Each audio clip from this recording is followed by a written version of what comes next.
Hi, I'm Carla, the Director of Housekeeping, Maintenance, and Laundry. I've been with the building since before it was completed. I was very fortunate to be here in construction. I've seen it being built. I know a lot more about the building, what's behind the walls, so I'm very grateful for that. I am over housekeeping, laundry, and maintenance. I'm actually a working director in maintenance. I've been in this position for 15 years in 2 other communities other than this. I've had a wonderful run. There's not one day that I dread coming to work. I mean, it's like a playground for a mechanic. There are challenges though, believe me. However, nothing like a nice challenge. I really don't believe in problems. I like to use the word challenge. I also like when people come to me that they bring a solution with the challenge at hand.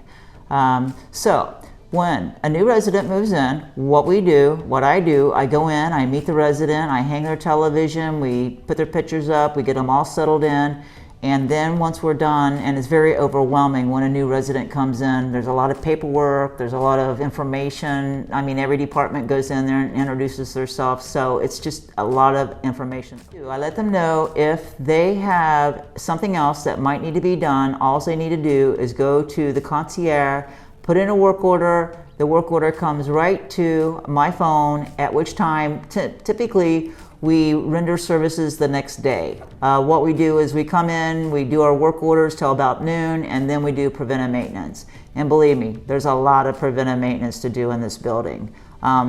Everything you see is the responsibility of the maintenance department, right down to the sprinkler system, the fountain out front. I mean, even behind the walls, things you can't see. So we're very busy, unless it's an emergency. I am on call 24 hours a day, 7 days a week. I will come in for an emergency in the event truly it's an emergency. What isn't an emergency is an overflowing toilet. So I have strategically located plungers throughout the building in every stairwell, every laundry room, and all you have to do, if your counterpart put them back where they go, is seek and you will find a plunger, okay? So you need to plunge the toilet. Hopefully it doesn't overflow. In the event that it does overflow, it would be also the resident aide's responsibility to clean up that mess, and then we can call for a housekeeper to disinfect. We don't come running to emergencies such as an overflowing toilet or a plunged toilet unless you can't get it cleared. We have way too much to do. My housekeepers have a very tight schedule, and maintenance, I consider myself a half a maintenance person. So really I only have 1.5 people in the maintenance department because I'm doing things like this orientation. I chair the safety team committee. I'm working with contractors. I'm getting CapEx projects going. The list goes on and on. So anyway, yes, it's the responsibility of the resident aides to make sure that they clear the toilet and clean up a mess if it should happen. All right, I appreciate it. Again, it takes a village. So when you come in to the community, what you need to do is become familiar as a resident aide with your residents and know your people that might be more heavily incontinent versus the independent residents that live here. The incontinent residents, I mean, that would be your responsibility as a resident aide to make sure that you go there on a regular basis to make sure that there's nothing soiled in their room. If there is something soiled, we have laundry rooms located on each corridor, and we are fortunate enough to use Procter & Gamble cleaning supplies. We're very, very blessed to have that. We use Tide laundry detergent, we use Spick and Span, we use Mr. Clean, we use Comet. I mean, we are one of the only communities around that are fortunate enough to have Procter & Gamble. So anyway, there is Tide in every laundry room. There's also masking tape. What we use the masking tape for, you ask, is when you get a resident's items that you're doing as a resident aide, you take masking tape, you take a piece, you put it on top of the washer, write the resident's name on the masking tape. When the laundry in the washer is done and you put it in the dryer, the masking tape goes with that load from the washer to the dryer. Then this way, hopefully, you don't get called away before you can go back and get the items and take them back to the resident. But if things get hectic and you can't get back there, then at least the next person knows where those items go that come in and find them in the dryer, okay? So know your residents, who needs the, the higher level of care. And those residents also are going to need their trash emptied more often. Okay, my housekeepers empty the trash once a week. And so, you know, they clean the rooms once a week. We do their laundry once a week. So, you know, soiled items cannot go into the dirty clothes, and the trash can't be accumulated in a resident's room. It's just not right.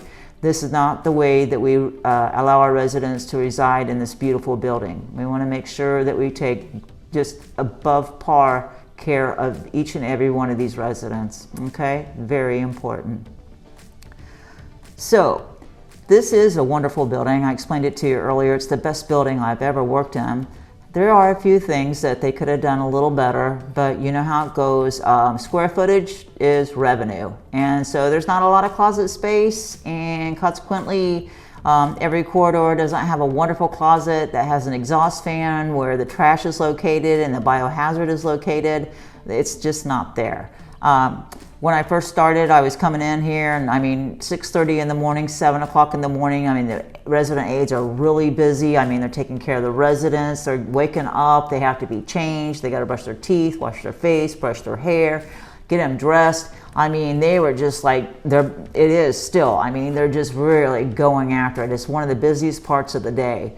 So, you know, I mean, I provide trash bags for the bathrooms only. Our company does. So, you know, and they're not hefty trash bags, I gotta tell you. I mean, it's a lot of trash bags. So anyway, they would come in and they would be busy in the morning, the resident aides, and they would have these trash bags, and they would put the residents' items, the trash from the night before, whether it's, you know, a pull-up or an adult underwear, whatever the case may be. And, you know, they would put it in the bag and rush back in to get the resident ready, and they would open the door into the hallway, and they would just like drop the bag. And I'm like, you know, I mean, the weight of that bag, just the bottom of it will blow out. And that means more work for maintenance, and also it affects the first impression and the aroma of our building, okay?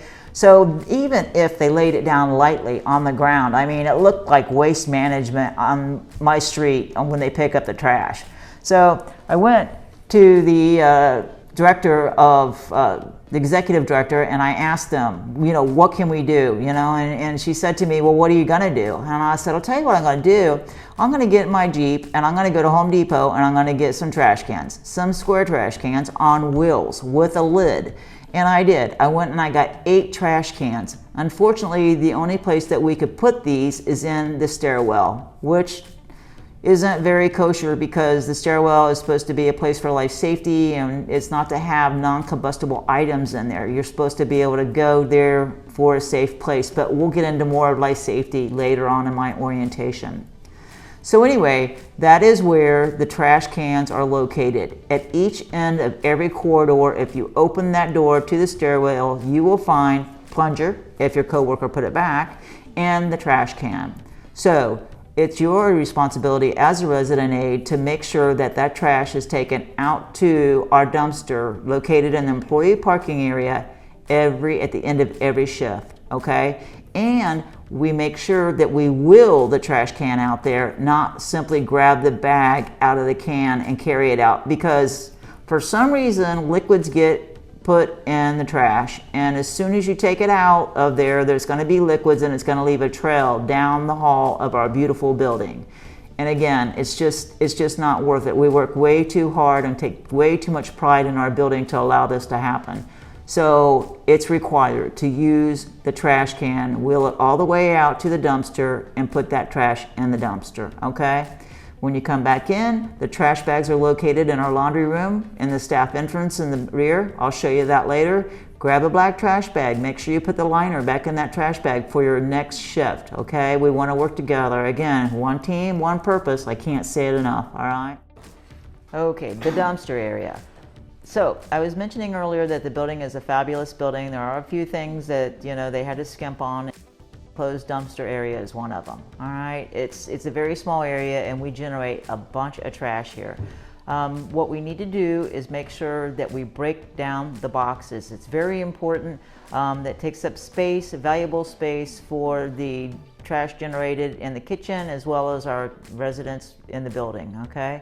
So please make sure you break down those boxes. Otherwise, we're going to get charged a overage charge every time it's emptied, and that's quite expensive. All right. So another thing is, please, if you see a piece of paper in the hall, pick it up. I appreciate it. Use the common area trash cans. If you see litter outside, pick it up.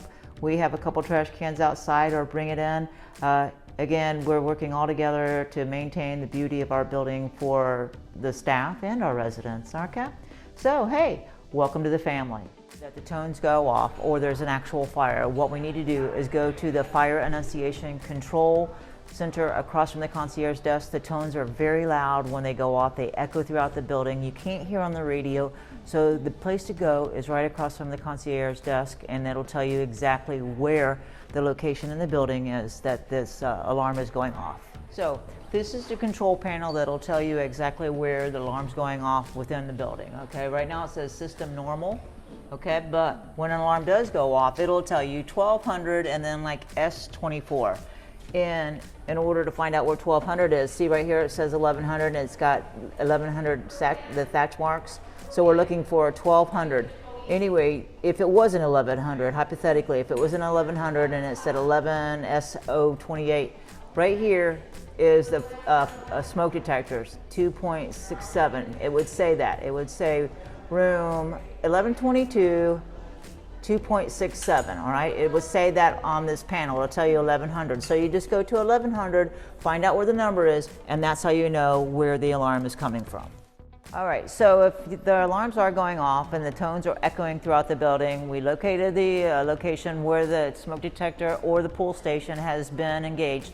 We need to silence the panel. In order to do that, I'm going to show you where the key to the fire enunciation control panel room is, and also the Allen wrench that will allow you to reset a pull station in the event that it accidentally got pulled. So come on with me and I'll show you where that's at. So this is the nurse's station. We would come here. They're here 24 hours a day. We need to come in here, and right here hanging on the wall is the key to open up the fire enunciation control panel, as well as the Allen wrench that will allow you to unscrew a pull station. You simply open it up, it'll snap back in, shut it, and then secure the pull station again.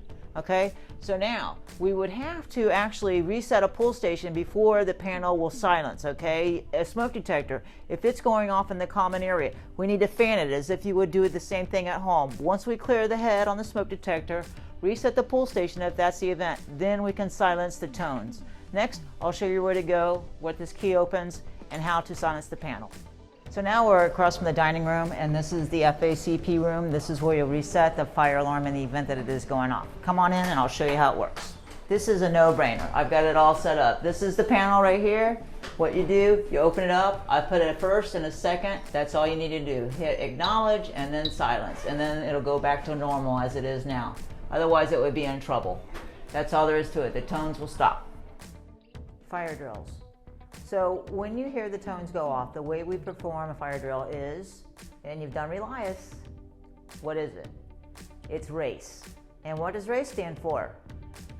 No, not run all children and employees. That is not it. If you've done Relias, you know that R stands for rescue the person that's in harm's way. A, alarm, pull the pull station. When you pull the pull station, what happens is it dials the fire department. We have central station at the FACP. The FACP calls the fire department, they dispatch. They'll call first to see if we need to come with tones on or no tones. If it's just a local smoke detector in a resident room and the smoke managed to get out into the hall that actually triggered the tones to go off, they'll come with no lights, no sirens, okay? And C is contain. Contain the fire by closing the door. What feeds a fire? Oxygen. So we want to cut off the oxygen level to the fire to reduce the growth of the fire, the spread. E stands for, yes, evacuate and or extinguish, okay? So now, when we're having a fire drill, well, first of all, let me ask you a question. If there's a fire on the second floor, how would you evacuate? What would you do? Well, the first thing everybody wants to say is take the steps. Well, just think of it this way. First of all, when you go to a hospital and you're walking down the halls, you notice that there's a lot of doors that are just held open as you walk down. And if you've ever been to a ICU or anything like that, they're actually held closed and they have to give you access in. This has all been, that's happening by magnets. Magnets are actually holding the doors open or holding the doors closed, okay? So if we are on the second level and there's a fire, we're gonna wanna go down the steps, but actually just think that when you are going down the steps, the fire department's gonna be coming up the steps, okay, dragging their hoses and everything else.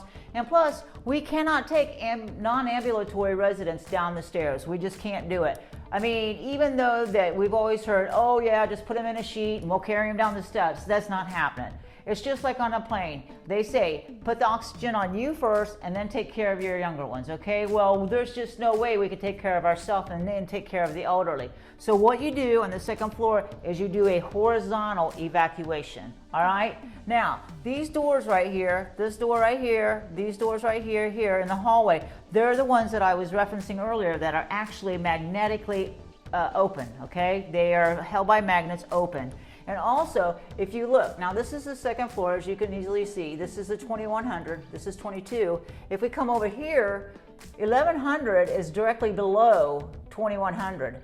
These doors are stacked directly on top of each other. So when the doors close, this entire first and second floor is segregated from the rest of the building. Actually, it's pretty cool if you think about the way they built the place, okay? Same thing here. We got a set of fire rated doors here in 1200, and we also have a set here in 2200. So if we had a fire right here in this room on the second floor, we're gonna race. The first thing, if I come to you doing a fire drill, I'm gonna say, hey, guess what? We're having a fire, and you're right here, and this is where the fire is. What are you gonna do? You're gonna say, Carla, I'm gonna race. I'm gonna go on test mode with Central Station. The tones can go off, nobody will be dispatched. So you're going to rescue, but you're gonna get on your radio before the tones go off and say, code red drill 2205, code red drill 2205. Then everybody that's available to come that isn't given resident care will come, hopefully with a fire extinguisher. Because let's face it, if we have 10 extinguishers, we're gonna have a better chance of putting that fire out than just one. So welcome to Heritage Oaks, okay? One team, one mission. If you wanna stop in and see me, my office is in back. I welcome you. I'm looking forward to spending time with you and having some fun here, taking care of our precious residents. Take care.